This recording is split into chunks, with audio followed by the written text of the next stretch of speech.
Today on XPlay, we break down the best games to get that special someone for the holidays, then teach you how to beat their ass in Halo Infinite. Eggnog is for closers. It's game time. Welcome to XPlay. I love the holiday season. The crisp air and the smell of fireplaces. That's actually a small electrical fire there on the AOTS set. Either way, it puts me in the mood for the holiday gift guide. But first, check out our Back for Blood review, where we look into the face of thousands of rabid Best Buy customers. I mean zombies.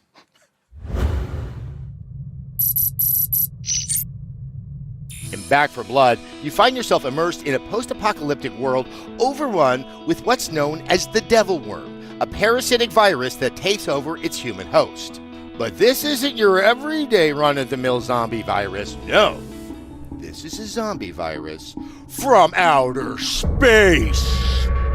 That's right, the Devil Worm crash-landed on our planet and was actually first discovered in Quebec. Unfortunately, Canada couldn't contain the worm, much like they couldn't contain Justin Bieber, and this malicious parasite quickly made its way into the United States, which, well, leads us to where we are today.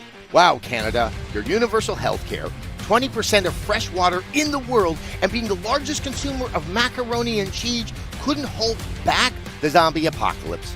Disappointing, eh? But humanity hasn't given up hope. Literally, you find yourself stationed at Fort Hope and take on the role of one of the cleaners, a group of immune survivors fighting for humanity's survival. So how is Back for Blood's gameplay? Well, it boils down to two words: choice and cooperation. Choice is a powerful tool throughout many video games, but in Back for Blood, it is especially prominent. Choice boils down to your playstyle, which cleaner you select, how you spend your copper, etc. For instance, Hoffman, aka the History Channel Aliens guy, has an automatic plus 10% max team ammo capacity bonus simply because he has cargo pockets. They're fashionable and functional. Within each level, you also have the choice of which weapons and items to pick up or purchase, such as a toolkit that can access locked rooms and miniguns, or a defibrillator, the shock to the heart device that can make people alive again. But arguably, the most extensive form of choice comes from Back for Blood's unique card system. This system creates a tailored gameplay experience similar to that in Slay the Spire, and is a refreshing expansion to the multiplayer FPS zombie genre. During each round of gameplay, you draw cards from your deck that will actively help you in each level.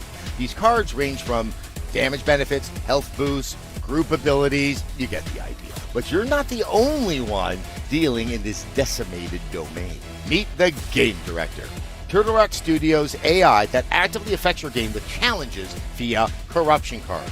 Corruption cards are dealt out at the beginning of each campaign level and are sometimes added randomly during the game if the director feels particularly sadistic. For example, the director can deal an environmental challenge such as fog that makes it practically impossible to see who or what is coming at you, which can be stacked on top of an armored tall boys card, shard-ridden card, and a jogging swarm. Delightful. But it's frustrating, and I mean truly frustrating as the game director can be. It does manage to keep you on your toes and offers decent replayability. Even if you're going at your second run at a level, you may not encounter the same weapons, enemies, or even accessible areas as your previous playthrough. Which brings me to one of my bigger gripes with the game: the difficulty scale. Back for Blood features 3 difficulty options: Survivor, Veteran, and Nightmare. The producer night started on Veteran with the idea of, yes, we're experienced gamers who have played years of first-person shooters. But even us and the 2 strangers we were fighting alongside had our asses handed to us in the first level because the game decided to throw everything it had right out of the gate at the medium difficulty. Some levels would take the rest of the G4 TV crew and me multiple runs to complete, while on the other hand, we breezed through the finale of Act 1, honestly shocked that we completed it so effortlessly without anyone needing to be revived. For those of us that don't find our sense of personal value out of demolishing every game we play and letting all 10 people know about it on Reddit, the fact that Back for Blood lacks a genuine and consistently casual mode is a strange self-inflicted wound.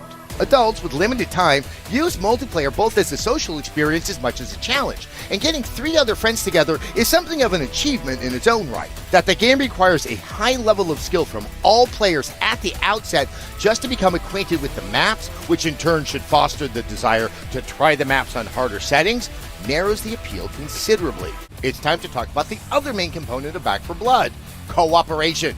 Working together as a team is one of the best aspects of this title. This includes choosing cars that can help the group, taking point on specific missions, working together to plan out your means of attack, or simply covering your buddies as you bum rush through the local old abandoned mineshaft. There are various levels throughout the game that are built explicitly for cooperation. From guarding players as they load shells into cannons, to collectively searching for research cases in a dilapidated mansion. There is a reason why the game's slogan is slay together, stay together, and not slay by yourself, stay down when you get pinned by a hawker, because yes, that will happen if you go off on your own, Brian. I played a few rounds on my own, both jumping into random matches and in solo mode, which pairs you with bots, and it was an okay experience. Between the silent strangers and bots, both were fairly efficient, give or take some bot shenanigans, which was fine, but when I was online with friends, the stakes were that much higher and that much more fun. The highs were super high, and the lows just fueled us to try again, which is exactly what you want from a game like this. This leads us to our deeper discussion about the 2 different modes of Back 4 Blood: Campaign and Swarm. Back 4 Blood's co-op campaign is the core of the game. It's the meatier of the 2 modes and provides a lot of challenges. While there are primarily 3 types of gameplay scenarios in Back 4 Blood: shoot and move forward, stand your ground, run. The level design itself is of significant variety until the finale. That keeps it feeling fresh and inventive. You may be causing a ruckus in a local bar to draw on nearby ridden hordes one moment, to setting timed explosives on a ferry and watching it light up the night sky. But as expansive as the gameplay is in the campaign, the narrative is a bit lackluster. I mean, you get a sense of what you're supposed to do each mission. You've got to get from point A to point B, you've got to rescue some survivors, or you've got to be able to find some supplies, etc., etc. But it's really tough to tell what the overall story of the game is. NPCs provide exposition in various safe rooms at the beginning of each level, but during those moments, I'm much too busy strategizing with my team and purchasing items to pay attention. The narrative sits in a weird limbo. There's definitely more than Left 4 Dead 2, but not enough to feel like a robust story-led game. But while the narrative may not stand out, it's the characters who truly shine. Similar to the Left 4 Dead series, Back 4 Blood features a colorful cast of memorable characters. Depending on who is in your party, you may hear focused tidbits about their pasts or temperaments, like the fact that Walker doesn't have anyone else in the world outside of his cleaner family. Carly is plagued with terrifying nightmares, and Hoffman accidentally killed his elementary school teacher as a kid. I'm just forever grateful that dialogue in a zombie game has drastically improved from this. That was too close. You were almost a Jill sandwich. Oh, that never gets old. Now that we've tackled the campaign, let's dive into Swarm mode. One of Left 4 Dead 2's staples was its PvP mode. So, how does this spiritual successor compare? Well, not as strongly. In Swarm, players fight in a 4v4 timed battle. One team of 4 takes on the role of the cleaners, while the other 4 are various special ridden. More than anything, Swarm feels like a combination of Left 4 Dead 2's survival mode and Turtle Rock Studios' other title, Evolve, but messier and a bit more confusing. Back 4 Blood is an entertaining game under particular circumstances. The best way to experience it is with friends, especially friends of the same skill level. And for the most part, the game offers a decent amount of replayability. Each level provides a diverse range of challenges and excitement, and from the card system and the characters alone, you can often find yourself desiring to play again for the thrill.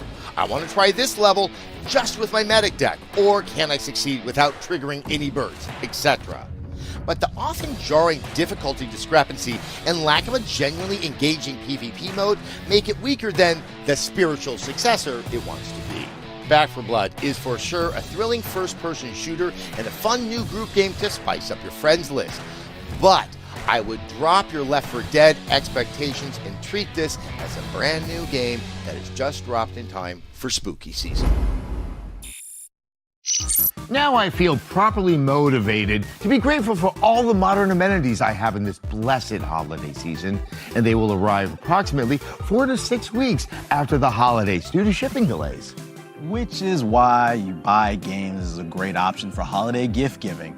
The only supply chain problem is in what to decide to buy for that friend or that loved one. We'll point you towards the good stuff when we come back.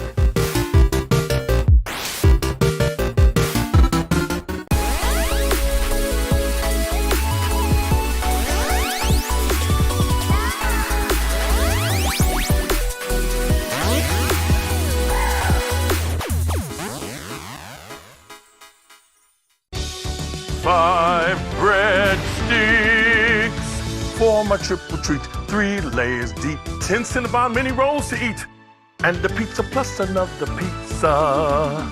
The triple treat box, only from Pizza Hut.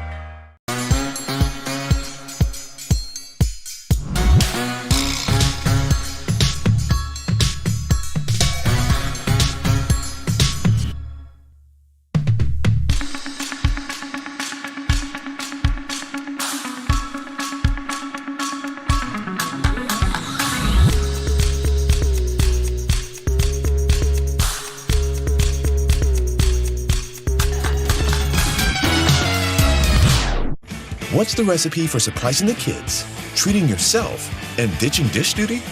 You're looking at it. Order your Pizza Hut faves like original pan, original stuffed crust, and more at pizzahut.com. No one out-pizzas the Hut.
Welcome to XPlay. Think of us like Elf on a Shelf, but with more swearing and rage quitting. Great games have been stacking up all year, so the team here at XPlay have come together to recommend the ones that you deserve in your stocking. The end of another year is upon us, which means it's time to reflect, take stock of our choices, and more importantly, to buy stuff.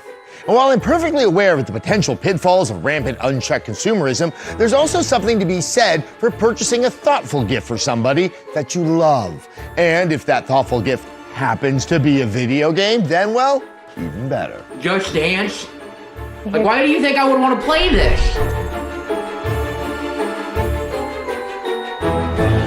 Happy holidays, everyone. 'Tis the season for gift guides and stupid hats.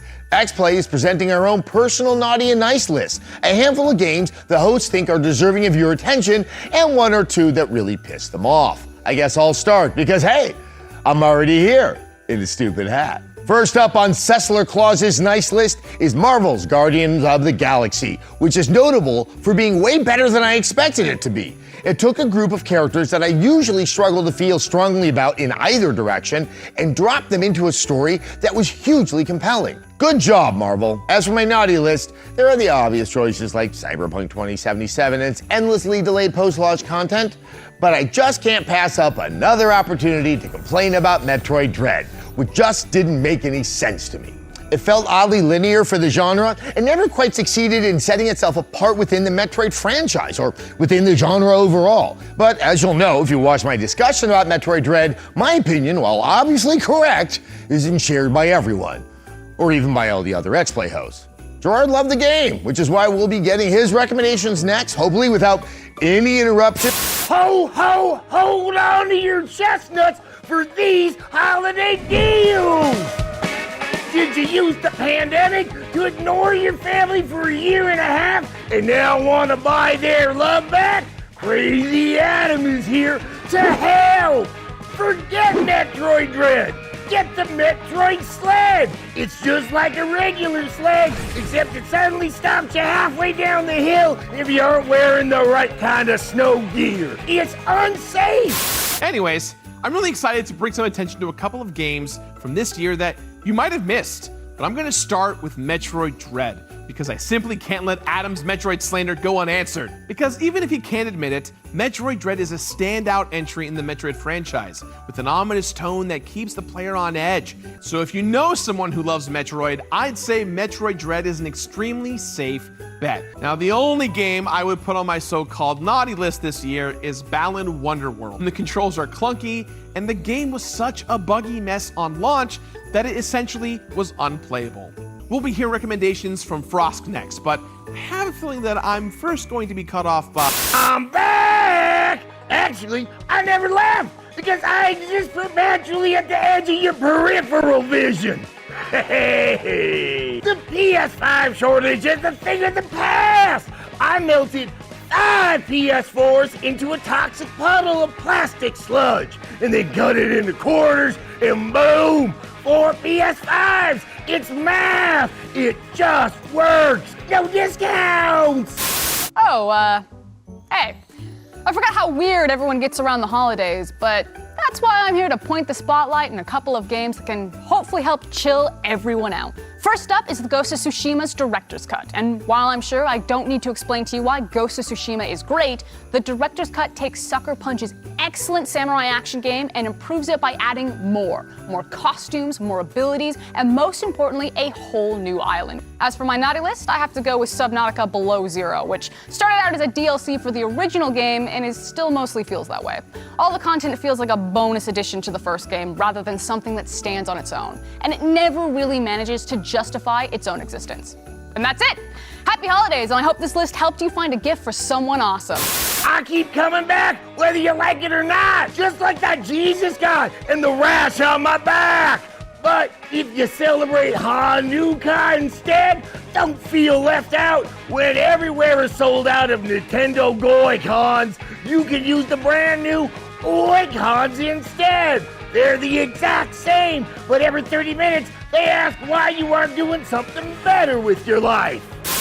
I don't even have a reaction to that, which is probably for the best, but I do have recommendations of a couple games that I think anyone would be happy to get as a gift. It Takes Two, which builds upon their previous game A Way Out by continuing to take the entire idea of narrative co-op to a whole new level. If you know anyone who likes to game with a partner, sibling, roommate, or really anyone, then this game might be their favorite new bonding experience. As for the item on my naughty list, it's actually a game that I love, but a version that I definitely don't. Apex Legends is a consistently fun game that I was honestly really excited to play the handheld version on the Switch.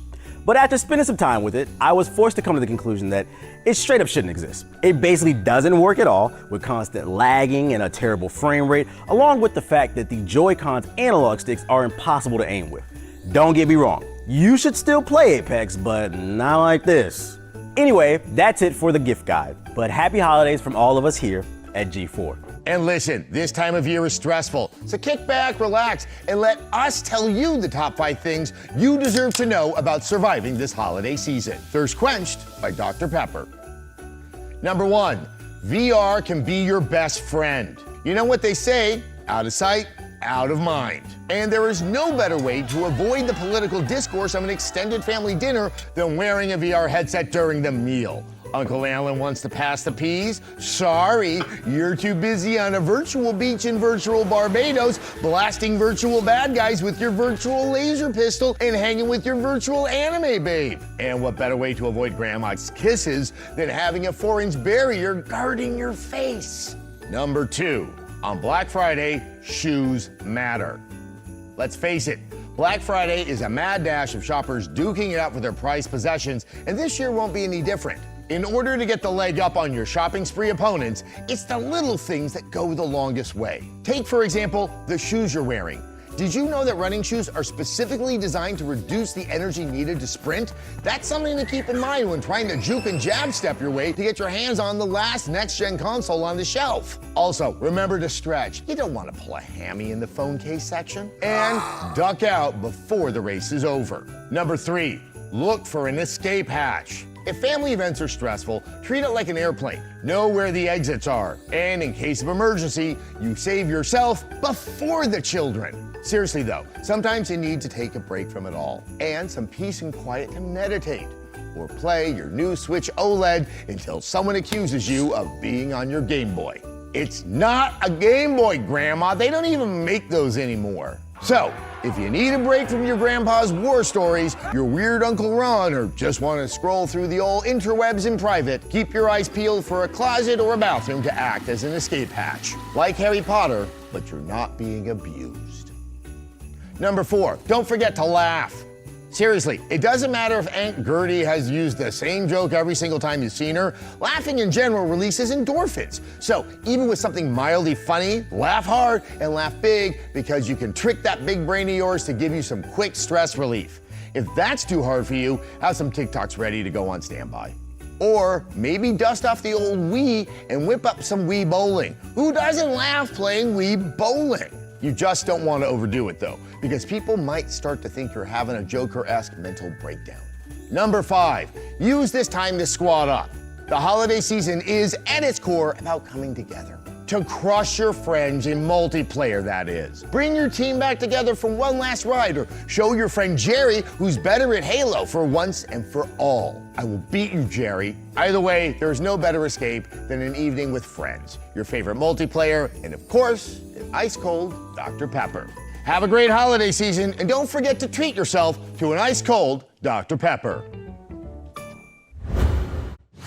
Those were all great picks, but Microsoft already gave gamers an early holiday gift. Are you talking about the gift of me getting absolutely slaughtered in Halo Infinite multiplayer? Merry Christmas! It doesn't have to be that way, though. Come back after the break, and you can find out how you can up your Halo game.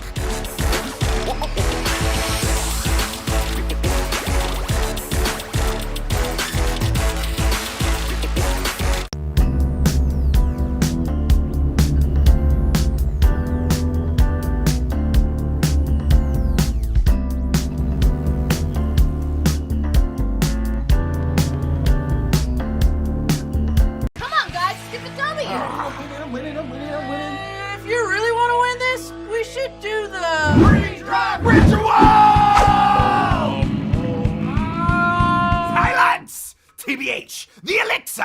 Elixir? I brought Dr. Pepper. Dr. Pepper is the elixir.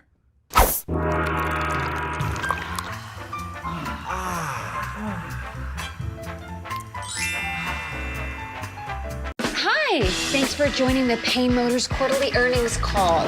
And now I'll turn you over to our new CEO. The numbers last quarter were rough. Mea culpa. Well, not mea culpa, actually. Thea culpa. Let's sell the crap out of this car. It looks like the car was assembled by a spider on LSD who also had bad taste. It tested well. American Auto premieres January 4th on NBC and watch 2 episodes now on Peacock.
Welcome back. Now, when you're getting dominated in match after match of Halo Infinite, you have 2 options. Quit and have that 5th glass of eggnog, or get good, scrub. This segment helps teach you how to do the second one. I don't know if I want to play like a pro. Yeah. I want to play like a 28-year-old with some degree of finesse, and I can feel like I can put my pants on without crying. Okay. That's what 28-year-olds do? Yeah, I mean, I've been trying to keep up on what 28-olds are doing. I hear they don't cry when they put their pants on. No. Someone lied to you. Yeah, I'm 34 and I'm still crying when I put on my pants, so don't worry about it. Don't worry though, Adam. I got you covered, Bobby, because Halo's an awesome game, right? And obviously you've heard me say this a million times to you, and I know that. Don't touch me. Okay, never mind. We'll save that. But Halo's an awesome game because it's, when you think about FPS games like Valorant, Counter-Strike, even like games like Quake, right? Quake might be a little bit more akin to what we're going to talk about here in Halo. Obviously, understanding how to shoot your gun, how to click on heads will always be a valuable skill in an FPS game. But Halo has been and always will be about positioning. Positioning is one of the most important things that you could possibly understand in Halo, and map control is one of those, layers, pillars of it, right? Because it's integral to understand that you have to know where you are in relation to where your enemy is at all times, right? And it's also important to note that in Halo, your primary objective, right? Maybe it's, getting 50 kills in Slayer or winning 2 rounds in Oddball. No, that's your macro objective, but your mini objective is going to be about power weapon control. Understanding when the rocket launchers are going to come up, when the sniper rifle is going to come up, right? Whether it's overshield, power items, and they're going to be on timer. So as the map clock winds down, you have to have this understanding and know that, okay, I need to position so I can get this weapon. You want to think about obtaining the items before they pop up on screen, because you usually got like a 30-second countdown or like a 25-second countdown. Your little butler lets you know. Exactly. You want to know like way ahead of time, so you want to be able to time those weapons, and if you do and you control the map, you will be well in control of the game. Okay, so now obviously part of good game design is what you're recommending. Other people also are aware that you're not sharing trade secrets with me. So that would mean that other opponents, other players are converging at that site as well. So yes. I'm kind of curious, what is sort of the strategy? You want to get there early, but then it's kind of like hanging around for donuts, but everyone has a gun. True. Which is basically the Bronx in the 90s for me. So, yeah, exactly. So am I looking to kind of hide or kind of just run around a little bit outside, run in, get the power weapon and get out? Or is it worth just kind of engaging in combat, obviously in what's going to be fairly tight quarters? Yeah, you will be engaging in tight quarter combat for those particular power weapons. Like, for example, on Live Fire, which is, I think, one of my favorite maps in Halo Infinite right now. When the sniper rifle pops up or rocket launcher pops up, in competitive play, it's usually the sniper rifle. That weapon plays a big role, but it's also understanding what weapons are going to be valuable to you at what time. Now, in regular public match play, you're playing with the assault rifle, you're playing with the pistol, the sidekick. Both of those guns are pretty good to be able to break setups. So, what's great about Halo is understanding the holy trinity of the game, right? It's your gun, your melee, and your grenades. That's the holy trinity. That has always been, ever since Bungie made the game up until now with 343, even when dual wielding was introduced. The holy trinity was always the thing that you lived or died by. So because of that, yeah, sure, they have rockets, or, they may have 2 rockets in the chamber. Great. They may have 6 shots in their sniper. Awesome. But you have grenades, which, in Halo Infinite right now, they're kind of like mini nuclear bombs. So you can chuck those and break setups, and, they'll probably get tuned, right? Damage maybe get tuned a little bit. But for the most part, that is how you want to try and break those setups, is with the Holy Trinity, with your utility. Because, yeah, sure, I could hang out in the back and, camp out and get control of the map, but then what happens when Overshield comes up, and now we're all the way in the back of the map, and we don't have a position to be able to get Overshield. And then that's it. Yeah, and Adam, one of the tips that I wanted to give you, make sure that you're using your grenades a lot more. I think that one of the biggest differences between, the new Halo player and the 28-year-old who can get their pants on without crying is using frags at correct times and using them like skipping stones. I feel like people try to lob them too often, and it's really just throw them at the ground. And here's the thing, Adam, right? We have a lot of Call of Duty players that are coming in to Halo for the first time. And in Call of Duty, you just chuck a grenade in the sky and you have nade spots and stuff like that. It's not like that in Halo. In Halo, your grenades are more of a utility. Once you get a bounce on it, you're going to start the process of the grenade blowing up. So understanding where you're going to hit that bounce and then how you're going to try and push someone out of a position, that will have you fragging like a pro in no time, Ceci. How are those skills now, Adam? Better. Not great, but better. Which is exactly how you'll feel after you subscribe to us on YouTube and Twitch. Thanks for watching. Don't you feel good? I feel all right. But them, they feel great. They subscribed. Yeah, just make sure you You're a hit the bell. That's the most important thing. And turn all on after the bell. Do you know about the bell? Like in Animal Crossing? No, I thought you were gonna make a Saved by the Bell joke. Oh yeah, I've heard about that. Yeah, because you're old.